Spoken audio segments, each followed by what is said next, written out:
नमस्कार साथियों, मैं भी कुमार आप सभी का स्वागत करता हूं अपनी यूट्यूब चैनल यूपीडीएलएड पाठशाला में। तो साथियों, कल है हमारा 9 अप्रैल और हमारा जो एग्ज़ाम होने वाला है यूपीडीएलएड फोर्थ सेमेस्टर का हिंदी का होने वाला है। सबसे पहले हम क्या करते हैं, जो भी हमारे प्रीवियस ईयर इंपॉर्टेंट क्वेश्चन हैं उनको हम देखते हैं। ये हमारा फास्ट रिविजन रहेगा, ठीक है।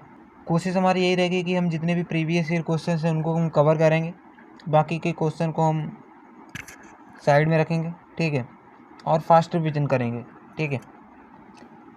तो स्टार्ट करते हैं आज की इस वीडियो को। पहला क्वेश्चन है, वा राला वा व्यंजन होते हैं। कौन से व्यंजन होते हैं?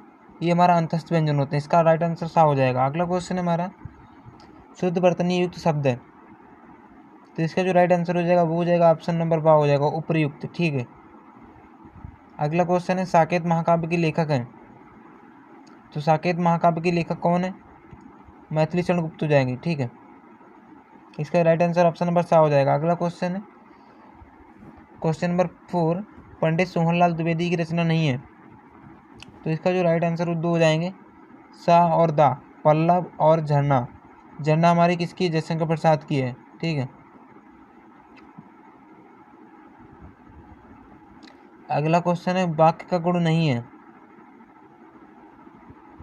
तो वाक्य का गुण कौन सा नहीं है? ऑप्शन नंबर सा हो जाएगा, उद्देश्य, ठीक है। ये हमारा वाक्य का गुण नहीं है। अगला क्वेश्चन हमारा क्वेश्चन नंबर 13, जो कि हमारा 2021 में पूछा हुआ क्वेश्चन है, आंसू की रचना किसने की है? तो आंसू की रचना किसकी है? ये हमारे किसकी? जयशंकर प्रसाद की रचना है, ठीक है। इसका ऑप्शन नंबर 7 सही हो जाएगा। अगला क्वेश्चन है, प्रत्येक शब्द में संधि है, तो प्रत्येक शब्द में कौन सी संधि है? प्रत्येक शब्द में हमारी ये अण संधि है, ठीक है। अगला क्वेश्चन है, बसेरे से दूर पुस्तक के लेखक हैं, तो इसके राइट आंसर हो जाएगा हरिवंश राय बच्चन। कौन हो जाएगा? हरिवंश राय बच्चन। अगला क्वेश्चन हमारा, राम शब्द का पंचमी एक वचन रूप है, तो क्या हो जाएगा? तो इसका जो राइट आंसर हो जाएगा वो हो जाएगा हमारा ऑप्शन नंबर द हो जाएगा, रामात, ठीक है। रामात, रामाभ्यम, रामव्य, पाँचवें के। अगला क्वेश्चन है, आधुनिक युग की मीरा किसे कहा जाता है? तो आधुनिक युग की मीरा किसे कहा जाता है? तो इसका जो राइट आंसर हो जाएगा वो हो जाएगा ऑप्शन नंबर वा, महादेव वर्मा को। आधुनिक युग की मीरा किसे कहते हैं? महादेव वर्मा को कहते हैं, ठीक है। अगला क्वेश्चन है, चांद का मुंह टेढ़ा किसकी रचना है? तो हमारे गजानन माधव मुक्तिबोध की रचना है, ठीक है। ऑप्शन नंबर बा सही हो जाएगा इसका। अगला क्वेश्चन है, सा सा सा व्यंजन है, तो ये व्यंजन कैसे हैं? ये हमारे कैसे व्यंजन है? ऊष्म व्यंजन है, ठीक है। अब हम देखेंगे आगे के क्वेश्चंस को। अगला क्वेश्चन नंबर हमारा 27 है, स्व का अर्थ है, तो इसका अर्थ क्या हो जाएगा? इसका जो राइट आंसर हो जाएगा वो हो जाएगा ऑप्शन नंबर सा, कल आने वाला। कल आने वाले को हम क्या बोलते हैं? स्व कहते हैं। अगला क्वेश्चन है, अजह शब्द का अर्थ है, अब्ज शब्द का अर्थ क्या है? तो इसका जो राइट आंसर हो जाएगा वो हो जाएगा ऑप्शन नंबर 4 हो जाएगा, उपरोक्त सभी, शंख, कमल और कपूर। अब्ज शब्द के ये अर्थ हैं, ठीक है। अगले हम क्वेश्चन पे चलेंगे। अगले क्वेश्चन को देखते हैं, पंचमी विभक्ति का कारक चिन्ह होगा, तो पंचमी विभक्ति जो कारक चिन्ह है वो हो जाएगा हमारा ऑप्शन नंबर 10 सही हो जाएगा, अलग होना, ठीक है, से अलग होना। अगला क्वेश्चन है, संप्रदान कारक में चतुर्थ विभक्ति का चिन्ह है, तो इसका जो राइट आंसर हो जाएगा ऑप्शन नंबर आ हो जाएगा, आ के लिए, ठीक, के लिए, सॉरी, के लिए। संप्रदान का क्या अर्थ होता है? चतुर्थ विभक्ति में के लिए होता है। अगला क्वेश्चन है, किसी बात को सुनकर लिखने को कहते हैं, श्रुतलेख बोलते हैं इसको। ऑप्शन नंबर 7 सही हो जाएगा इसका, श्रुतलेख। अगला क्वेश्चन है, किसी वाक्य को देखकर ठीक वैसा ही वाक्य होगा, तो इसका जो राइट आंसर हो जाएगा ऑप्शन नंबर द हो जाएगा, अनुलेख हो जाएगा। अगला क्वेश्चन है, क्या भूलूं क्या याद करूं, ये किसकी रचना है? तो हमारे हरिवंश राय बच्चन की रचना है, ठीक है।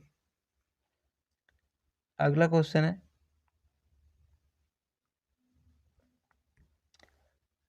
काशी में नागरिक प्रचारणी सभा की स्थापना किसने की थी? तो इसका जो राइट आंसर हो जाएगा वो हो जाएगा ऑप्शन नंबर 7 श्याम सुंदर दास ने की थी, ठीक है। अब हम सीधा चलेंगे अतुल्यगत्री क्वेश्चन को, जो कि प्रीवियस ईयर क्वेश्चन है उनको देखेंगे हम। तो क्वेश्चन हमारा अतुल्यगत्री प्रश्न का, शुद्ध उच्चारण के प्रमुख तत्व हैं, तो 2023 में पूछा वो क्वेश्चन है, ठीक है। हम उन्हीं क्वेश्चंस को कवर करेंगे जो कि प्रीवियस ईयर में आए हुए हैं, ठीक है, ध्यान रखना ही। तो इसका जो राइट आंसर हो जाएगा वो हो जाएगा शुद्ध उच्चारण के प्रमुख तत्व हैं गति, लय, विराम, बल, आरोह, अवरोध, ध्वनि व्यवस्था। ये हमारे क्या शुद्ध उच्चारण के प्रमुख तत्व हैं। गति होनी चाहिए, लय होनी चाहिए, विराम, बल, आरोह, अवरोह, ध्वनि व्यवस्था होनी चाहिए। ठीक है। अगला क्वेश्चन है के प्रकार बताइए। तो पठन के प्रकार मौन पठन और सस्वर पठन दो होते हैं। एक तो मौन पठन होता है, दूसरा क्या होता है, सस्वर पठन होता है। ठीक है। अगला क्वेश्चन पूछा वो क्वेश्चन हमारा 2023 में समाचार पत्रों के विभिन्न स्तंभ कौन कौन से होते हैं। तो समाचार पत्रों के विभिन्न स्तंभ कब, कहाँ, किसके द्वारा मिले।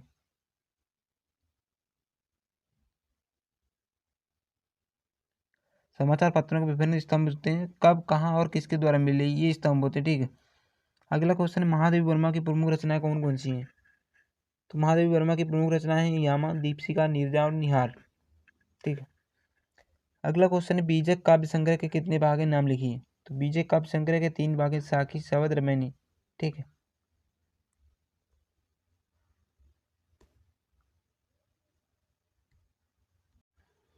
अगले क्वेश्चन को देखते हैं। क्वेश्चन नंबर 17 हमारा कंठ ध्वनियाँ कौन कौन सी होती हैं। तो कंठ ध्वनियाँ हमारी होती है का, खा, गा, घा और हा।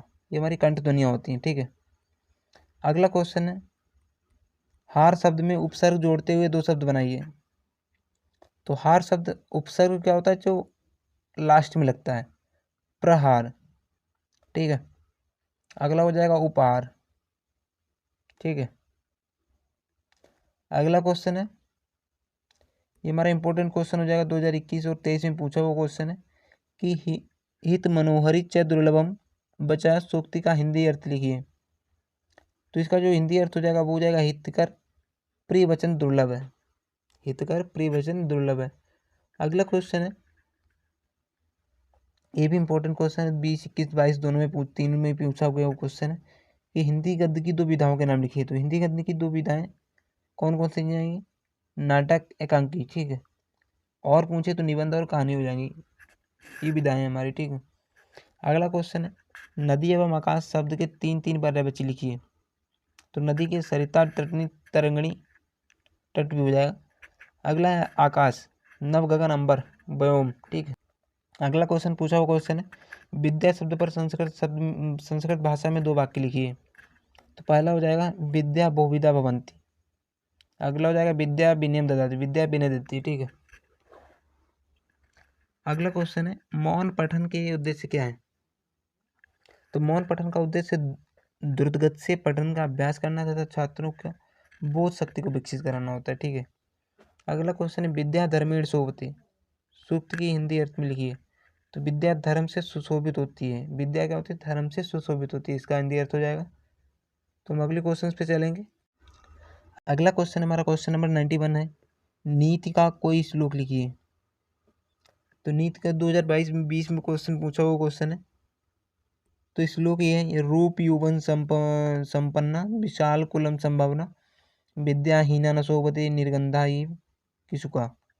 यानी व्यक्ति चाहे कितना भी रूपवान हो, यौवन से परिपूर्ण हो, उसने किसी भी महान कुल में जन्म लिया हो, यदि वह विद्या रूपी धन से वंचित है तो उसकी वही स्थिति होगी जैसे बिना सुगंध के टेसू के फूल की होती है।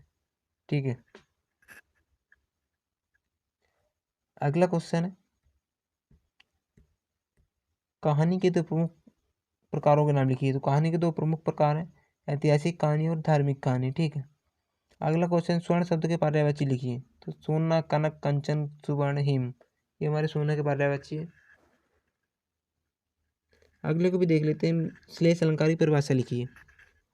तो एक शब्द के साथ साथ साथ अन्य अर्थ भी निकले, जहाँ किसी शब्द के बार बार प्रयुक्त होने पर एक से अधिक अर्थ हो वहाँ श्लेष अलंकार होता है। जैसे रहीमन पानी फेर ये बिन पानी से सोन पानी गए न उबरे मोती मनुष्य सोन। ठीक है। अब हम देखेंगे लघु उत्तरीय प्रश्नों को। जो हमारे प्रीवियस ईयर क्वेश्चन हैं सिर्फ उन्हीं को हम टारगेट करेंगे आज की इस वीडियो में, क्योंकि रैपिड फायर हमारी क्लास होने वाली है। तो हमारा इसका पहला क्वेश्चन है नाटक तथा संवाद शिक्षण की प्रमुख विधियाँ लिखिए। नाटक शिक्षण की प्रमुख विधि रंगमंच अभिनय तथा संवाद शिक्षण की प्रमुख विधियाँ संख्या विधि, समूह चर्चा, समाधान, सहयोगी, शिक्षण, विचार मंथन है। अगला क्वेश्चन है मुंशी प्रेमचंद का संक्षिप्त जीवन परिचय लिखिए। तो मुंशी प्रेमचंद का जन्म सन 1880 ईस्वी में वाराणसी के लम्हे ग्राम में हुआ था। ठीक है। उनका बचपन का नाम धनपत राय था। अल्पायु में माता पिता की मृत्यु के कारण उनका बचपन से ही जीवन बहुत ही संघर्षों में गुजरा था, किंतु जिस साहस और श्रम परिश्रम से उन्होंने अपना अध्ययन जारी रखा, वह साधनहीन एवं कुशाग्र बुद्धि और परिश्रमी छात्रों के लिए प्रेरणाप्रद है। उनकी शिक्षा स्थानीय स्कूल से संपन्न हुई। उनकी मृत्यु 1936 ईस्वी में हुई है। उनकी मृत्यु 1936 ईस्वी में हुई है। मुंशी प्रेमचंद का जन्म 1880 ईस्वी में हुआ और जन्मे कहाँ थे? वाराणसी के लम्हे ग्राम में। ठीक है। इनके बचपन का नाम धनपत राय था। यदि आपको ये पता है तो आप आसानी से लिख सकते हैं, इतना कोई खास नहीं है। अगला क्वेश्चन है, एक कंठस्थ नीति श्लोक लिखकर आप स्पष्ट करें। मतलब आपको जो एक दोहा आता है उसको आप लिखिएगा, उसके अर्थ को स्पष्ट करिएगा, कोई भी हो। सर्वे भवन्तु सुखिनः, सर्वे सन्तु निरामया, सर्वे भद्राणि पश्यन्तु मा कश्चित् दुःख भाग् भवेत्। यानी सभी प्राणी सुखी हों, सभी मानव निरोगी हों या रोगों से दूर हों, समस्त प्राणी कल्याण देखें और कोई भी दुख का भागीदार न हो, यही इसका अर्थ है। अगला क्वेश्चन, अनुस्वार तथा विसर्ग के उदाहरण सहित स्पष्ट कीजिए। तो चलिए देखते हैं इसका आंसर क्या होने वाला है। विसर्ग, विसर्ग कोई स्वतंत्र वर्ण ना होकर केवल वर्णों का चिन्ह होता है। स्वतंत्र विसर्ग क्या होता है? कोई एक स्वतंत्र वर्ण ना होकर केवल वर्णों का एक चिन्ह होता है, जो सदैव स्वर वर्ण के बाद आता है। जो रा अथवा सा का रूपांतरण मात्र है, जिस स्वर के बाद विसर्ग का प्रयोग होता है, उसी के उच्चारण स्थान से भी उच्चारित किया जाता है। विसर्ग लगा देने से शब्दों को बल मिल जाता है, जिससे विद्यालय, मोहना। अगला हमारा इसका आंसर है अनुस्वार। अनुस्वार स्वतंत्र वर्ण नहीं है, स्वर वर्ण के ऊपर लगाया जाने वाला बिंदु अनुस्वार कहलाता है। हंस, वंश, कंत, भंग, रंग, मंच, ये सब क्या है? इसके उदाहरण है। अगला क्वेश्चन है, जयशंकर प्रसाद के प्रमुख नाटकों का उल्लेख कीजिए। तो इनके जो प्रमुख नाटक है, ध्रुव स्वामिनी, जन्मेजय का नाटक, स्कंदगुप्त, चंद्रगुप्त, एक घूंट, इनके आदि नाटक हैं।